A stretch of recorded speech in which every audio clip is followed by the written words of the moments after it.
మృతులలో పునరుద్ధానము, జీవ పునరుద్ధానము. You are being raised for the kingdom of God. దేవునికి స్తోత్రం, దేవుని పరిశుద్ధ నామానికి మహిమ కలుగును గాక. Now this time I am closing. Order of resurrection, పునరుద్ధాన విధి, ఒక ఆర్డర్. ఏ విధంగా పునరుద్ధానం అంటే ఏ కాలంలో ఎలాగ పునరుద్ధానము కలుగుతుందనే విషయాన్ని నేను ఈ సమయంలో తృప్తంగా మీ ముందు పెట్టాలని ఆశపడుతున్నాను. ఎందుకంటే నెక్స్ట్ టాపిక్ ఉంది కదా, నిత్యమైన తీర్పు, ఎటర్నల్ జడ్జ్మెంట్. దాంట్లో ఇవన్నీ మరలా కవర్ అవుతాయి. I'm going to cover all these things. So now I'm going to give you four places where you can see resurrection in the Bible. Okay? There are many other things. కానీ నేను తృప్తంగా నాలుగు points గా ఇది నేను తీసుకొని వచ్చాను. So the order of resurrection. మొట్టమొదటిది రాసుకోండి, యేసుక్రీస్తు వారి యొక్క పునరుద్ధానం. ఎవరెవరికి ఏ టైంలో ఎవరెవరికి ఎలా జరిగింది, ఎలా జరుగుతుంది, యేసుక్రీస్తు వారి యొక్క పునరుద్ధానము. మొదటి కొరింథీయులకు రాసిన పత్రిక 15వ అధ్యాయము 20-23 వచనాన్ని చదువుదాం. మొదటి కొరింథీయులకు రాసిన పత్రిక 15వ అధ్యాయము 20 మరియు 23 వచనాన్ని చదువుదాం. ఇప్పుడైతే నిద్రించిన వారిలో ప్రథమ ఫలముగా క్రీస్తు మృతుల్లో నుండి లేపబడి ఉన్నాడు. So this is the first resurrection. Order of resurrection వచ్చింది. ఫస్ట్ మృతుల్లో నుంచి యేసు ప్రభు లేపబడ్డారు. 23వ వచనం చదువుదాం. ప్రతి వాడును తన వరుసలోనే బ్రతికింపబడును. ప్రథమ ఫలము క్రీస్తు. ప్రథమ ఫలం అంటే ప్రతి ఒక్కరు ఒక వరుసలోనే లేపబడతాం. ఇట్స్ నాట్ మనం అనుకున్నట్టు ఎప్పుడు పడితే అందరికి అయిపోతుంది. ఒక వరుసలో లేపబడతాం. అందుకే పునరుద్ధానం యొక్క వరుస, ఆర్డర్ ఆఫ్ రిజరక్షన్ అంటే పునరుద్ధానం యొక్క వరుస గురించి చెప్తున్నాను. మొదట ఎవరు లేపబడ్డారంటే చదవబడుతుందని మళ్ళా చదువుదామండి, మీకు అర్థమవుతుంది. ఇది ప్రతి వాడును తన వరుసలోనే బ్రతికింపబడును. ప్రథమ ఫలము క్రీస్తు. తరువాత క్రీస్తు వచ్చినప్పుడు ఆయన వారు బ్రతికింపబడతారు. So there is an order. First is Jesus Christ. కొలస్సీయులకు రాసిన పత్రిక 1వ అధ్యాయము 18వ వచనాన్ని చదువుదాం. Colossians chapter 1 verse 18. దేవునికి స్తోత్రము కలుగు. Very interesting. The order of resurrection, వరుస, పునరుద్ధాన వరుస గురించి మాట్లాడుతున్నాను ఈ సమయంలో. కొలస్సీ 1:18. సంఘము అను శరీరమునకు ఆయనే శిరస్సు. ఆయనకు అన్నింటిలో ప్రాముఖ్యము కలుగు నిమిత్తము ఆయన ఆది అయ్యుండి మృతులలో నుండి లేచుటయే ఆది సంభూతుడు ఆయన. సో మృతులలో నుంచి మొదట లేచిన వ్యక్తి ఎవరు? యేసు ప్రభువారు. గనక నువ్వు యేసు ప్రభు వారిని వెంబడిస్తే నువ్వు కూడా లేపబడతావు. అందుకే పౌలు మాట అన్నాడు, ఆయనతో పాటు నేను లేపబడాలి. సో ఎవరు ఫస్ట్ లేచారు పునరుద్ధానములో, ఈ జీవ పునరుద్ధానం ఎవరు లేచారు? మన ప్రభు అయిన యేసుక్రీస్తు వారు. ఇప్పుడు ఆయన పట్టుకొని మనము లేస్తాము, కానీ వేరే మార్గము లేనే లేదు. So always we should thank God for the resurrection of Jesus Christ. అపోస్తుల కార్యములు 26వ అధ్యాయము 23వ వచనము. Very very interesting topic we are entering into. Acts chapter 26 and verse 23. దేవునికి స్తోత్రము, దేవుని పరిశుద్ధ నామానికి మహిమ కలుగును గాక. ప్రవక్తలను మోషేయు ముందుగా చెప్పినవి కాక మరి ఏమియో చెప్పక అల్పులను ఘనులను సాక్ష్యమిచ్చుచుంటిని. దేవునికి స్తోత్రము కలుగును గాక. ప్రియ సంగమా, ప్రియ దేవుని బిడ్డలారా, దేవుని పరిశుద్ధ నామానికి మహిమ కలుగును గాక. ప్రియ దేవుని బిడ్డలారా, చదువుదాం. 22 చదువుదాం తెలుగులో. ఆయనను నేను దేవుని వలనైన సహాయము పొంది నేటి వరకు నిలిచి ఉంటిని. దేవునికి స్తోత్రం. క్రీస్తు శ్రమపడి మృతుల పునరుద్ధానము పొందు వారిలో చూడండి, మొదటి వాడగుట ఈ మాట కొరకే ఈ తెలుగులో 22nd verse లో రాయబడ్డారు. ఓకే, 22nd verse లో రాయబడ్డది. క్రీస్తు శ్రమపడి మృతుల పునరుద్ధానము పొందు వారిలో మొదటివాడు. So what is the order of resurrection? First is Jesus Christ. Don't forget this. మోషే కాదు, ఏ ప్రవక్త కాదు, మన యేసుక్రీస్తు వారు. He rose from the dead. ఆయన పట్టుకుంటే నీవు కూడా లేపబడతావు. He is your forerunner. ఆయన నీకంటే ముందు వెళుతున్నవాడు. English Bible is your forerunner, నీకంటే ముందు వెళుతున్నవాడు ఆయన ద్వారా. అందుకే యోహాను సువార్త 14వ అధ్యాయం 6వ వచనంలో రాయబడిన మాట, నేనే మార్గము సత్యము జీవమై ఉన్నాను, నా ద్వారానే తప్ప తండ్రి యొద్దకు ఎవరు రాలేరు. Oh, I'm so excited for Jesus Christ. I want to clap hands for Jesus Christ. దేవునికి స్తోత్రము కలుగును గాక. ప్రియ దేవుని బిడ్డలారా, ఈ యొక్క పునరుద్ధాన వరుసను మనము ధ్యానిస్తున్నాం, ద ఆర్డర్ ఆఫ్ రిజరక్షన్. రెండవది, సంఘము ఎత్తబడినప్పుడు, the saved at the rapture of the church. సంఘము ఎత్తబడినప్పుడు రక్షణ పొందుకున్న వారు లేపబడతారు. సంఘము ఎత్తబడినప్పుడు రక్షణ పొందుకున్న వారు లేపబడతారు. The saved at the rapture of the church. This is second order. మొదటి తెస్సలోనిక రాసిన పత్రిక 4వ అధ్యాయము 16వ వచనాన్ని చదువుదాం. మొదటి తెస్సలోనికలు రాసిన పత్రిక 4వ అధ్యాయము 16వ వచనాన్ని మనము చదువుదాం. దేవునికి స్తోత్రము. ప్రధాన దూత శబ్దంతోను దేవుని బోరతోను పరలోకం నుండి ప్రభువు దిగి వచ్చును. క్రీస్తునందుండి మృతులైన వారు మొదట లేతురు. అర్థమవుతుందండి? The saved at the rapture of the church. సంఘం ఎత్తబడతాది. తెలుసా మీకు? శ్రమలు రాకముందు, 7 ఏళ్ళు శ్రమలు రాకముందు సంఘం ఎత్తబడతారు. The rapture of the church. Hallelujah. ఒక దినాన I'm going to talk about the rapture of the church. ఒక వీడియో రిలీజ్ చేస్తాము. సంఘం ఎత్తబడి. It's going to be very very powerful with so much information. So much information. The rapture of the church. అందులో నువ్వు ఉంటావా, నువ్వు ఉండవా, నువ్వు ధ్యానము చేయలేవు. కనుక ఈ వరస్సులో, ఎత్తబడుతున్న వరవరుసలో సంఘం ఎత్తబడినప్పుడు ఎత్తబడే విశ్వాసులు. మొదటి కొరింథీయులకు రాసిన పత్రిక 15వ అధ్యాయము 51 నుంచి 58 వచనాలు అన్ని చదవము గాని 51 నుంచి చదువుదామని. 1 Corinthians chapter 15 and let's read from verse 51. ఇదిగో మీకు ఒక మర్మము తెలుపుచున్నాను. మనమందరము నిద్రించము గాని నిమిషములో ఒక్క రెప్పపాటున కడబూరం రోగగానే మనమందరము మార్పు పొందుతాము. అందరము మార్పు. ఎందులో మార్పు? నీ శరీరములో మార్పు. ఏంటండి? బలహీన శరీరము బలమైన శరీరముగా, ఘనహీన శరీరము ఘనమైన శరీరముగా, క్షయమైన శరీరము అక్షయమైన శరీరముగా, భౌతికమైన శరీరము ఆత్మీయ శరీరముగా మార్చబడతాము.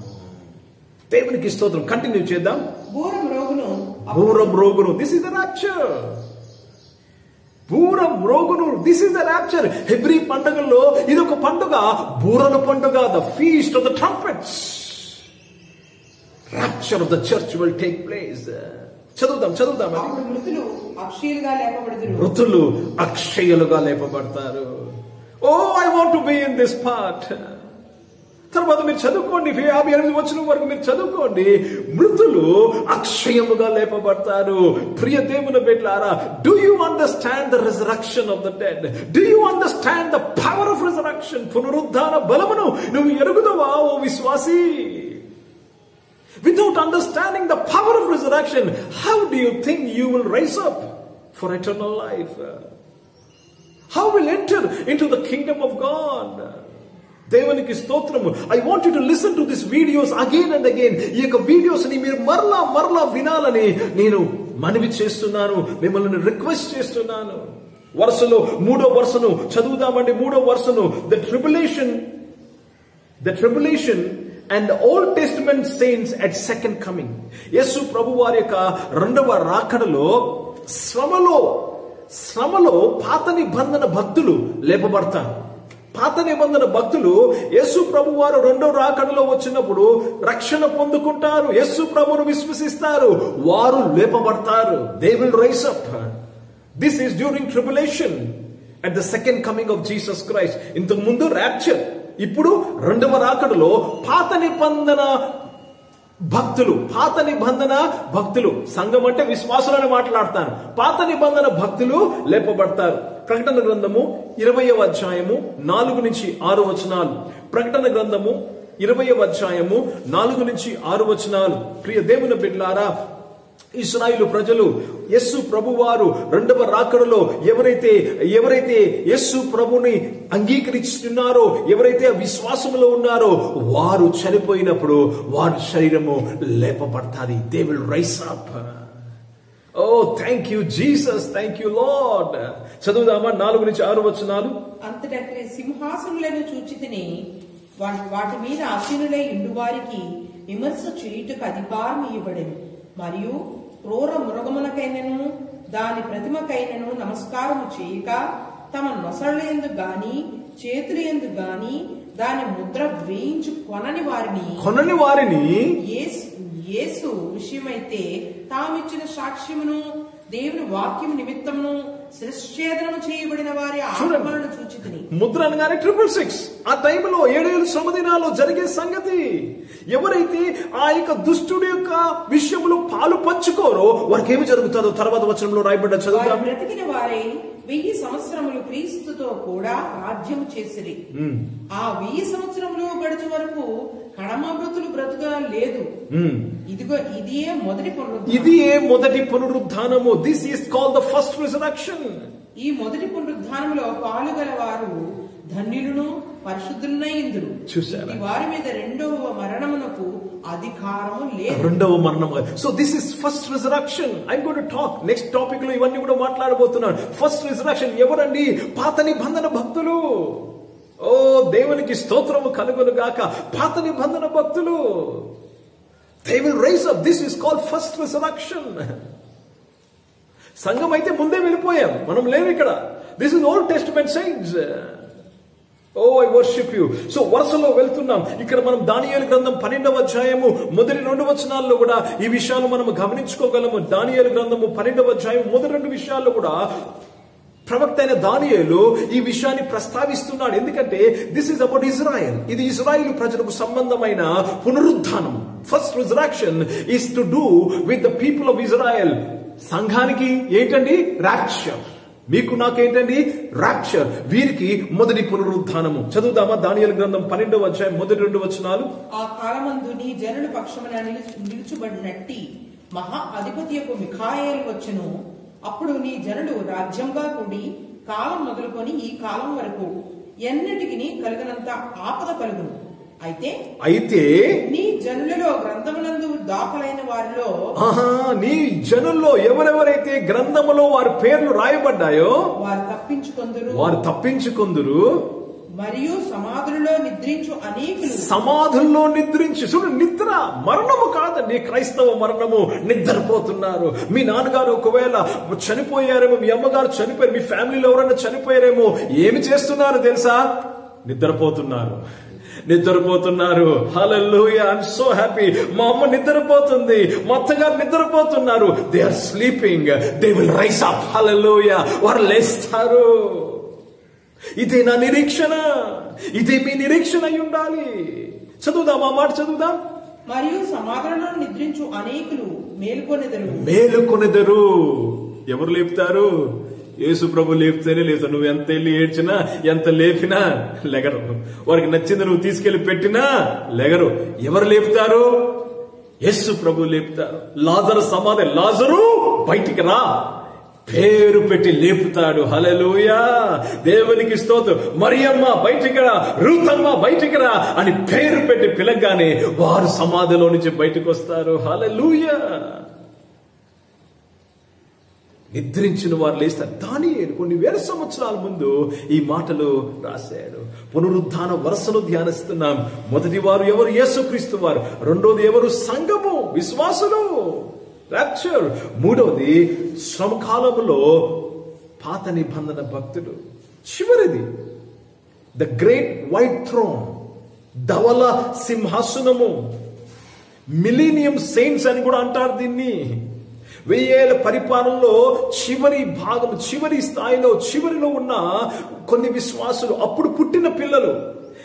1000 పరిపాలనలో కొంతమంది పిల్లలు పుడతారు, అవిశ్వాసులకు పుడతారు, వారు రక్షణ పొందుకుంటారు. వారి పిల్లలండి ప్రకటన గ్రంథం 20వ అధ్యాయము 11 నుంచి 15 వచనాలు. ప్రకటన గ్రంథము 20వ అధ్యాయము 11 నుంచి 15 వచనాలు. ఇక్కడ ఈ మాటలు రాయబడి ఉన్నాయి, చదువుదామా? మరియు ధవళమైన మహాసింహాసనమును, ధవళమైన మహాసింహాసనము, గ్రేట్ వైట్ థ్రోన్ జడ్జిమెంట్ అంటారు దీన్ని. I'm gonna talk next topic లో ఇవన్నీ కూడా వస్తాయండి. ధవళ సింహాసనము, క్రీస్తు న్యాయపీఠము, very very interesting. Next week I'm gonna release those videos. దేవునికి స్తోత్రం. చదువుదామా? దాని యందు ఆసీనుడై ఉన్న యొక్కనిని చూచితిని. భూమి ఆకాశములు ఆయన సముఖము నుండి పారిపోయెను. వాటిని నిలువ చోటు కనబడకపోయెను. మరియు గొప్పవారేమియు కొద్దివారేమియు మృతులైన వారందరూ జాగ్రత్తగా మాట గమనించాలి. మృతులైన వారందరూ ఆ సింహాసనం ఎదుట నిలబడే చూచితిని. ఈ పునరుద్ధానములో ఈ గుంపులో ఎవరున్నారు? మంచివారు ఉంటారు, కొంతమంది చెడ్డవారు కూడా ఉంటారు. కొంతమంది కాదు, ఎక్కువ మంది చెడ్డవారు ఉంటారు, కొంచెం మంది మంచివారు ఉంటారు. Okay, continue. అప్పుడు గ్రంథములు విప్పబడెను, మరియు జీవ గ్రంథమును వేరొక గ్రంథము విప్పబడెను. జీవ గ్రంథమును వేరొక గ్రంథమును విప్పబడెను. This is a different group. I'm going to explain in the next videos. I'm so tempted to explain this now, but I'll do it in the next video. చదువుదామండి. ఆ గ్రంథములు యందు వ్రాయబడి ఉన్న వాటిని బట్టి తమ క్రియల చొప్పున మృతులు తీర్పు పొందెదరు. క్రియల చొప్పున మృతులు తీర్పు పొందెదరు. సముద్రము తనలో ఉన్న మృతులను అప్పగించెను. మరణమును పాతాళంలోను వాటి వశముననున్న మృతులను అప్పగించెను. వారిలో ప్రతివాడు తన క్రియల చొప్పున తీర్పు పొందెను. మరణమును మృతుల లోకమును అగ్నిగుండంలో పడవేయబడెను. ఈ అగ్నిగుండము రెండవ మరణం. సరే, let me close here. But I want to tell you, this is the fourth order of resurrection. కనుక ప్రియ దేవుని బిడ్డలారా, దేవునికి స్తోత్రము, దేవుని పరిశుద్ధ నామానికి మహిమ కలుగును గాక. ఈ యొక్క పునరుద్ధాన విషయమై you want more information, you can contact us. మమ్మల్ని మీరు సంప్రదించండి. You can call us. We will be more than willing to explain to you, because వీడియోలో I can only give limited. There is so much about resurrection. కనుక దేవునికి స్తోత్రము కలుగును గాక. నీవు నేను పునరుద్ధానములో, నిత్య జీవం కొరకైన పునరుద్ధానంలో పాలివారవ్వాలని నా యొక్క కోరిక, దేవాది దేవుని యొక్క కోరిక. ప్రార్థన చేసుకుందాం. పరిశుద్ధ తండ్రి, జీవం గల దేవ, మీకే స్తుతులు స్తోత్రములు చెల్లిస్తూ మీ నామాన్ని మహిమపరుస్తున్నాను. Thank you Lord for helping us to conclude this video on the resurrection of dead. మృతుల పునరుద్ధానం అనే ఈ అంశమును నాయన ఈ మూడో భాగంగా మేము పూర్తి చేయట కృప దయచేసినందుకు స్తోత్రములు చెల్లిస్తూ యేసుక్రీస్తు నామమున ప్రార్థన అడిగి వేడుకొంచున్నాను తండ్రి, ఆమేన్. ఇప్పుడు మన పరమ తండ్రి అయిన దేవుని ప్రేమ, ప్రభువైన యేసుక్రీస్తు వారి కృప, పరిశుద్ధాత్మిక సహవాసము చరిన మనతో ప్రార్థన చేయబడిన అంశములతో సంగముతో ఇప్పుడు ఎల్లప్పుడూ సదా తోడయుండును గాక. ఆమేన్. God bless you and praise the Lord. Praise the Lord.